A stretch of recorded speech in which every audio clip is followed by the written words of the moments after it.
주님께서 여러분과 함께 또한 사제의 영과 함께 마테오가 전한 거룩한 복음입니다. 주님 영광 받으소서. 그때 예수님께서 말씀하셨다. 고생하며 무거운 짐을 진 너희는 모두 나에게 오너라. 내가 너희에게 안식을 주겠다. 나는 마음이 온유하고 겸손하니 내 멍에를 메고 나에게 배워라. 그러면 너희가 안식을 얻을 것이다. 정녕 내 멍에는 편하고 내 짐은 가볍다. 주님의 말씀입니다. 그리스도님 찬미합니다. 찬미 예수님, 찬미 예수님 하나님의 복덩이 사랑합니다. 사랑합니다. 네, 모세는 하느님을 만나기 위해서 신발을 벗었습니다. 그러니까 자신의 이력, 자신의 경력, 자기 자신의 삶의 모든 그런 경험들, 체험들을 다 내려놓은 거죠. 자기 나이가 지금 몇인지, 사실 모세는 이때 80살이 되었는데 자신이 어떤 민족 지파의 후손이고 자신이 이집트 왕궁에서 어떻게 자랐고 무엇을 배웠고 또 자기 자신이 그동안 살아오면서 겪었던 모든 일들에 대한 나름대로의 자의식이라고 할 수 있는 거죠.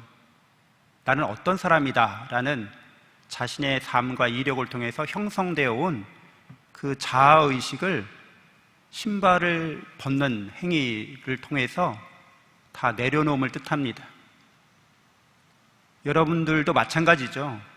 여러분들도 자신의 이름을 잊어버리고 나이를 잊어버리고 자신의 삶과 모든 그 안에서의 경험과 체험들, 그런 이력들 모두 내려놓아도 여러분은 있습니다. 그런 것들이 여러분의 본질을 정의할 수는 없는 거죠. 그런 경험들, 체험들, 이력들은 조건적이고 우연적일 수 있습니다.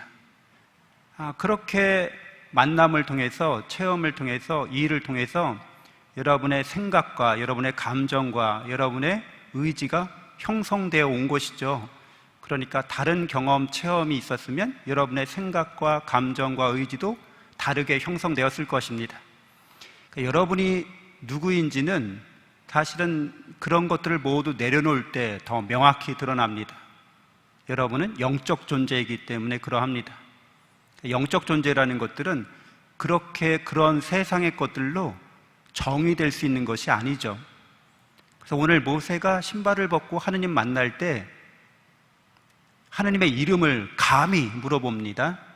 사실은 이 이름을 물어보는 것은 윗사람이 아랫사람에게 먼저 물어보는 그것이 예의인 거죠. 근데 무례하게 하느님 이름을 물어보는 것은 사실은 이 당시 관습과 전례에도 맞지 않는 것인데, 이스라엘 백성이 당신 하느님 이름이 뭐냐고 물어보면 제가 무엇이라고 답해야 하겠습니까? 라고 이렇게 돌려서 물어본 거죠. 하느님께서 그런 우문에 현답을 내려주십니다. 굉장히 아주 현명하고 지혜로운 이름을 말하는 방식인데요, 사실 이름이 아닙니다. 야훼라는 말의 뜻은 성경을 좀 공부하신 분들은 다 알고 있듯이 I am that I am, I am who I am, 나는 있는 자 그로다, 이렇게 번역될 수 있습니다. 그러니까 이름을 물어봤는데 하느님께서 나는 있다, 나는 스스로 있다 라는 말로 표현하시는 거죠. 사실 여러분이 모든 과학과 모든 철학이 다 가리키고 있는 바는 우주 만물은 어느 것 하나도 스스로 있지 않다라는 결론에 도달합니다. 너무 놀라운 일이죠. 어떤 것도 스스로 있지 않은데 있잖아요. 그러면 하나의 결론에 도달하게 됩니다. 스스로 있는 분이 있어야지만 스스로 있을 수 없는 것들이 있을 수 있다라는 거죠. 하느님께서 나는 있다라고 말씀하시고 그 말의 뜻은 나는 있게 한다라는 의미이고 나는 항상 함께 있을 것이다 라는 의미를 품고 있습니다. 그래서 하나님께서 야훼라는 말은 그분은 있다, 있는 그분께서 이렇게 표현되는 하느님의 이름이라고 하는 거죠. 사실 그래서 나는 있다, 더 짧게 말하면 나다라고 말할 수 있는 거죠. 한 글자로 말하면 나 이렇게 말하는 겁니다. 그러니까 하느님 누구세요? 어떻게 되세요? 그랬더니 나 이렇게 얘기하시는 거죠. 여러분들도 외출했다가 귀가할 때 초인종을 누르면 집안 식구들이 누구세요? 라고 물어볼 때 대부분 다 나야 이렇게 얘기하죠. 이름을 굳이 말할 필요가 없습니다. 그것은 묻는 자와 답하는 자의 관계의 친밀성을 말해줍니다. 그러니까 하나님께서 모세에게 당신의 이름을 묻는 그 질문에 답을 나야 이렇게 얘기해 주신 거죠. 굳이 내가 설명을 필요로 하는 존재야? 이런 뜻이죠. 내가 너희와 얼마나 가까운 존재인지 너희는 몰라? 이렇게 말하는 거죠. 너희를 있게 만든 사람 분이 바로 당신이심을 드러내시는 거고 사랑으로 있게 하신다는 거죠. 은총으로 있게 하신다는 거죠.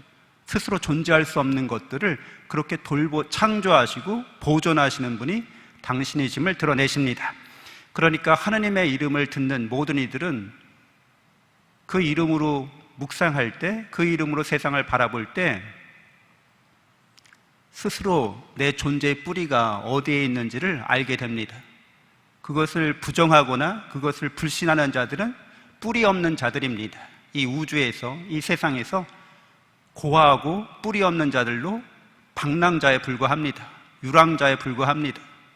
그들은 온 것도 모르고 가는 것도 모르는 자들에 불과합니다. 왜 사는지 모르는 자들이고 무엇을 위해 사는지도 모르는 사람들인 거죠. 불쌍하고 불행한 존재입니다. 그러나 하나님께서 당신의 이름을 밝혀주셨을 때 우리는 하나님의 사랑과 그 은총에 그분의 그런 친밀한 관계 안에서 우리 스스로를 정립할 수 있게 되고 그런 영적 정체성은 우리의 이력이나 경험이나 스펙으로 그렇게 규정될 수 없는 것이라는 거죠. 그것을 훨씬 넘어서는 존재라는 거죠.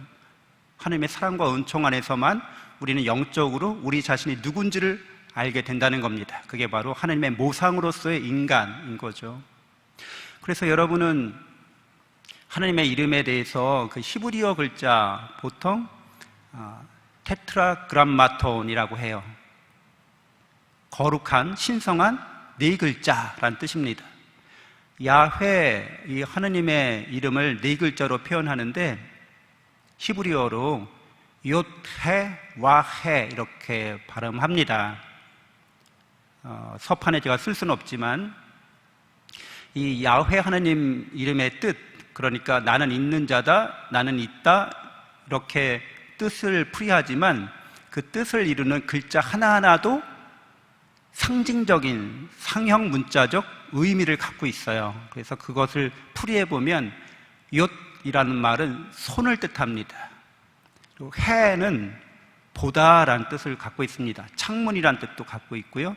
그리고 와는 못을 뜻합니다. 갈고리 또는 연결시키는 그런 의미를 갖고 있는 거죠.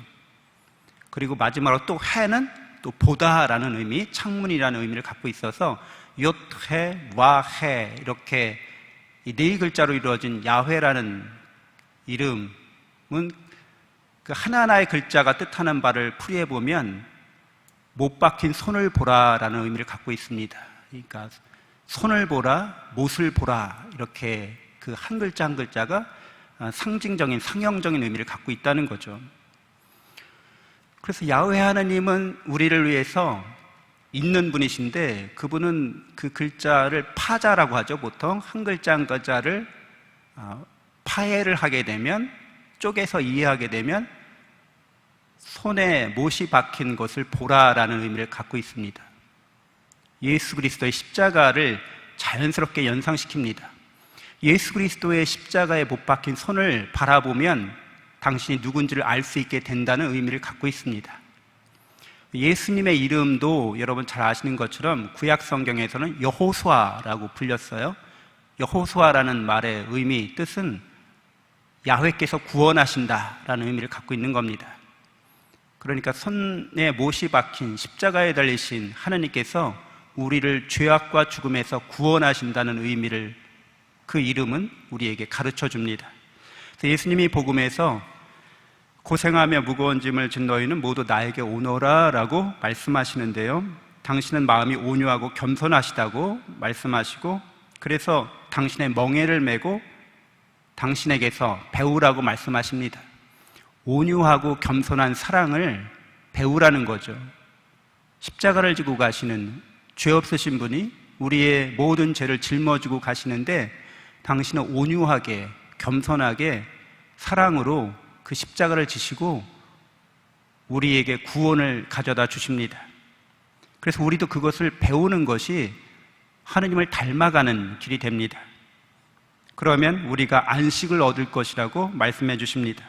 그리고 그 사랑 안에서 쉬는 것, 우리가 다 우리의 이력이나 우리의 스펙이나 이런 걸 다 내려놓을 때 우리는 쉼을 경험하게 됩니다. 거기에는 불만족이나 불충분한 것이 없습니다. 충만되어 있는 나 자신을 만날 수 있게 됩니다. 그렇게 우리를 충족되게 충만되게 하시는 하나님의 사랑을 경험할 수 있고 체험할 수 있게 해줍니다. 그래서 정녕 멍에는 편하고 짐은 가볍게 됩니다. 우리가 사랑으로 지는 인생을 살면서 겪게 되는 모든 그 짐들이 우리에게 무의미한 것이나 무의미한 고통이 아니라 다 사랑으로 성장하게 한 것으로, 우리에게 유익한 것으로 우리가 그것을 수용하고 감당할 수 있는 힘이 그 안에 있게 됩니다. 잠시 눈을 감고 묵상하겠습니다.